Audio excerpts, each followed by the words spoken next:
राधे राधे दोस्तों, जय श्री कृष्णा। स्वागत है आपका हमारे चैनल पर। चलिए आज एक ऐसे योद्धा के बारे में जानते हैं जो अपने आप को भगवान श्री कृष्ण समझता था। उसे ऐसा लगता था कि वही असली भगवान श्री कृष्ण है और उसकी पहचान श्री कृष्ण ने चुरा ली है। प्राचीन काल में काशी के समीप काशी नरेश के दत्तक पुत्र पौंड्रक वासुदेव का जन्म हुआ था। वह अपने असाधारण बल और बुद्धिमत्ता के कारण जल्दी ही प्रसिद्ध हो गया था, लेकिन उसके हृदय में एक विचित्र अभिलाषा जन्म ले चुकी थी। वह बचपन से ही स्वयं को भगवान श्री कृष्ण के समान मानने लगा था।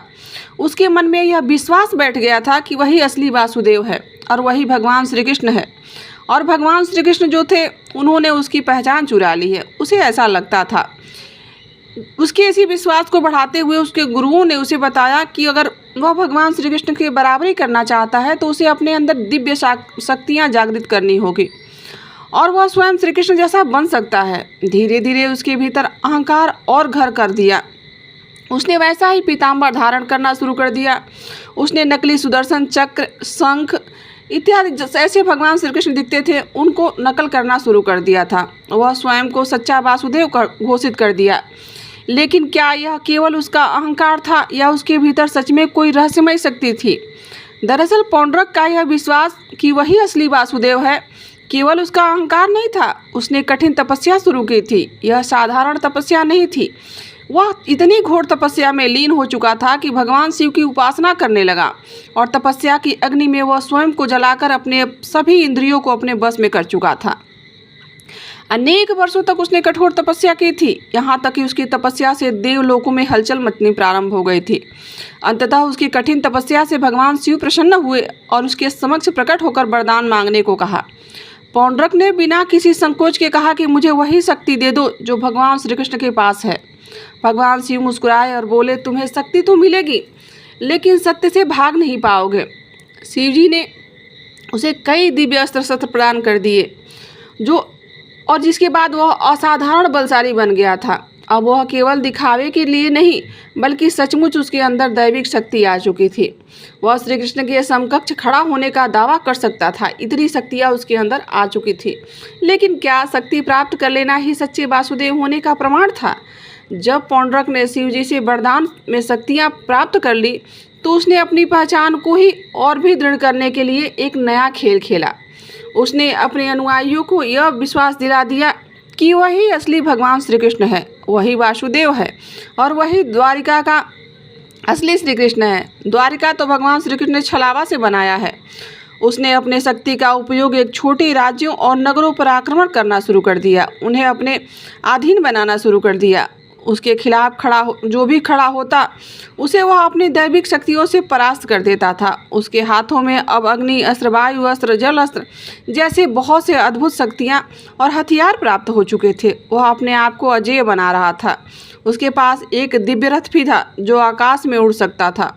जो उससे अनुयायी उसे देवता मानकर फिर पूजने लगे। सबको लगने लगा कि यह सत्य कह रहा है, यह हो सकता है कि यही भगवान श्री कृष्ण असली हो। लेकिन एक दिन उसकी महत्वाकांक्षा उसे इतना अंधा कर दी कि उसने द्वारिका के राजा भगवान श्री कृष्ण को खुली चुनौती दे डाली। उसने अपने दूतों को कृष्ण के पास भेजकर संदेश भिजवाया कि तुमने वर्षों तक मेरी पहचान चुरा कर रखी है। अब समय आ गया है कि तुम अपने राज्य और अपनी पहचान मुझे सौंप दो, अन्यथा विनाश के लिए तैयार हो जाओ। यह किसी चुनौती केवल अहंकार का प्रदर्शन नहीं था, बल्कि उसे यह विश्वास था कि उसके पास इतनी सारी शक्तियां हैं, उसके पास इतने सारे अस्त्र शस्त्र हैं कि भूलकर भी कोई उसका कुछ बिगाड़ नहीं सकता। जब द्वारिका में भगवान श्री कृष्ण को यह चुनौती प्राप्त हुई तो द्वारिका में पौंड्रक का संदेश जब पहुंचा तो सभा में जैसे सन्नाटा ही छा गया। सभी यदुवंशी क्रोध में भर उठे। बलराम तो शक्ति के साथ और अन्य योद्धा पौंड्रक के इस दंभपूर्ण संदेश को सुनकर बहुत क्रोधित हुए। बोले, यह मूर्ख कौन है जो सबके अंदर भ्रम फैला रहा है? इसे अभी दंड देना चाहिए। भगवान श्री कृष्ण मुस्कुराए। उन्होंने दूत को उत्तर दिया कि अगर पौंड्रक स्वयं को सच्चा वासुदेव मानता है तो उसे रणभूमि में आकर इस बात की सत्यता को साबित करना चाहिए। मैं उसका स्वागत करूंगा। यह उत्तर पाकर पौंड्रक बहुत प्रसन्न हुआ। उसे लगा कि अब वह द्वारिका के राजा के रूप में प्रतिष्ठित होने वाला है। युद्ध की घोषणा शुरू हो गई। पौंड्रक के ने काशी नरेश को भी अपने साथ ले लिया। काशी नरेश जो पहले से ही कृष्ण की शत्रुता पाल कर रखे हुए थे और पूरी सेना के साथ पौंड्रक के पक्ष में आकर खड़े हो गए। अब यह केवल दो व्यक्तियों की लड़ाई नहीं रह गई थी, बल्कि एक विशाल युद्ध का रूप ले चुकी थी। भगवान श्री कृष्ण अपने सुदर्शन चक्र को स्पर्श किए और बोले कि अब समय आ गया है कि सत्य और असत्य के बीच का निर्णय रणभूमि में किया जाएगा। युद्ध की यह घोषणा एक टकराव नहीं थी, बल्कि यह साबित करने का अंतिम अवसर था कि क्या पौंड्रक सच में वासुदेव था या फिर केवल भ्रम था। शिकार युद्ध का अंतिम दिन आ चुका था और एक और द्वारिका के अजय योद्धा थे और स्वयं भगवान श्री कृष्ण अपने रथ पर विराजमान अपनी आभा से पूरे रण क्षेत्र को प्रकाशमान कर रहे थे और दूसरी ओर पौंड्रक अपने दिव्य वेशभूषा में सुदर्शन चक्र जैसी दिखने वाली नकली चक्रधारी मुद्रा में खड़ा था। उसके साथ काशी नरेश की विशाल सेना भी थी। युद्ध प्रारंभ हो गया। पौंड्रक ने अपनी मायावी शक्तियों का प्रदर्शन करना प्रारंभ कर दिया। उसने अपने तपस्या से प्राप्त किए हुए जो भी दिव्यास्त्र थे उनका उपयोग करना शुरू कर दिया। उसके वायु अस्त्र छोड़ा, जिससे युद्ध क्षेत्र में भयंकर आंधी चलने लगी। फिर अग्नि अस्त्र का प्रयोग किया, जिससे द्वारिका की सेना के आसपास आग की लपटें उठने लगी। उसने मंत्रों से आकाश में रहस्यमयी ऊर्जा प्रकाशित हो रही थी। श्री कृष्ण ने धैर्यपूर्वक सब देखा। वे मुस्कुराए और बोले, पौंड्रक, शक्ति दिखाने से कोई सच्चा वासुदेव नहीं बन जाता। यह परीक्षा केवल बल की नहीं, सत्य की भी है।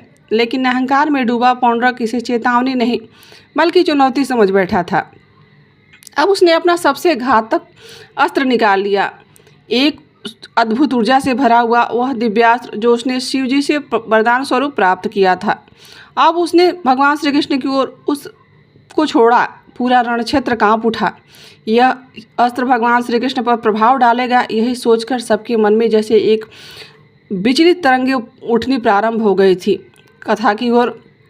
कथा और भी रोमांचक तब हो जाती है जब पौंड्रक ने भगवान शंकर से प्राप्त किए उस दिव्यास्त्र को भगवान श्री कृष्ण की तरफ छोड़ दिया। यह एक अद्भुत ऊर्जा से भरा हुआ शस्त्र था, जिससे पूरा रण क्षेत्र ही कांप उठा। आकाश के काले बादलों ने अपना घर बना लिया। पृथ्वी पूरी तरह से थर्रा उठी थी। सभी योद्धा भयभीत हो गए थे। ऐसा लग रहा था कि मानो स्वयं काल उस शस्त्र में समाहित हो गए हों। लेकिन श्री कृष्ण शांत थे। उन्होंने बिना विचलित हुए अपने सुदर्शन चक्र को स्पर्श किया और मुस्कुराए। बोले, पौंड्रक, यदि तुम स्वयं को सच्चा वासुदेव मानते हो तो यह भी जानते हो कि असत्य की कोई शक्ति सत्य को पराजित नहीं कर सकती।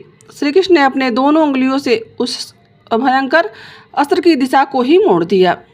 अस्त्र को जो कि विनाशकारी था वह चूका व अचानक अपनी दिशा बदलकर आकाश में विलीन हो गया। पूरी सेना यह दृश्य देखकर जैसे अचंभित रह गई।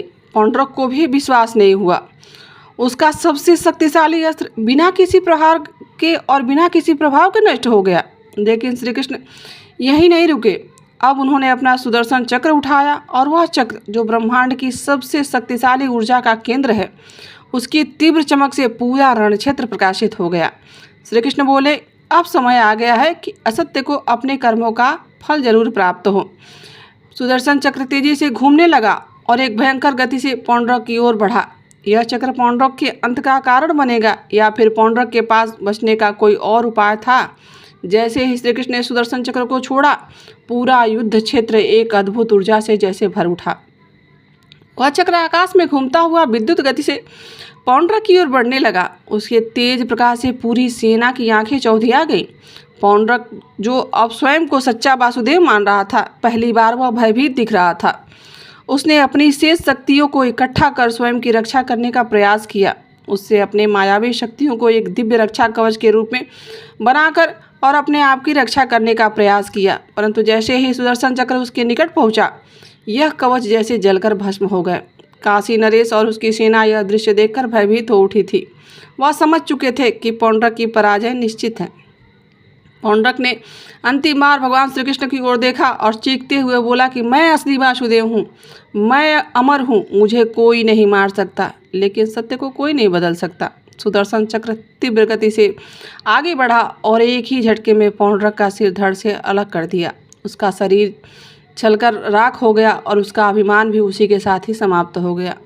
यह देखकर काशी नरेश भयभीत होकर भागने लगे और भागने की कोशिश में भगवान श्री कृष्ण ने एक ही बाण में उनकी जीवन लीला भी समाप्त कर दी। अब युद्ध समाप्त हो चुका था और सत्य पर सत्य की विजय हो चुकी थी।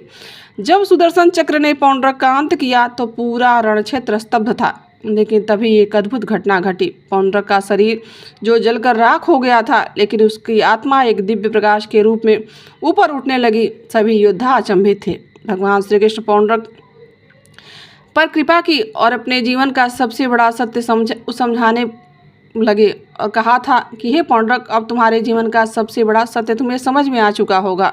उसकी आत्मा भगवान श्री कृष्ण के चरणों में झुक गई और उसने कहा कि प्रभु, मैं अहंकार और अज्ञान के कारण आपकी नकल कर रहा था, लेकिन अब मुझे बोध हो गया है असली वासुदेव केवल आप ही हैं। मेरा जीवन एक भ्रम में बीता, परंतु आपके हाथों मरकर मैंने मोक्ष प्राप्त कर लिया। यह सुनकर भगवान श्री कृष्ण पुनः मुस्कुराए और बोले कि पौंड्रक, तुम्हारा पतन तुम्हारे अहंकार की वजह से हुआ है, लेकिन तुम्हारी भक्ति और यह विश्वास कि तुम वासुदेव हो कहीं ना कहीं तुम्हें मेरे निकट लेकर आ गई। जो भी मेरा नाम स्मरण करता है अंततः उसे मोक्ष प्राप्त हो ही जाता है। यह सुनकर सभी उपस्थित योद्धा विस्मित हो गए थे। पौंड्रक भी अपने जीवन के असत्य का प्रतिनिधित्व कर रहा था। मृत्यु के बाद सत्य को प्राप्त कर चुका था।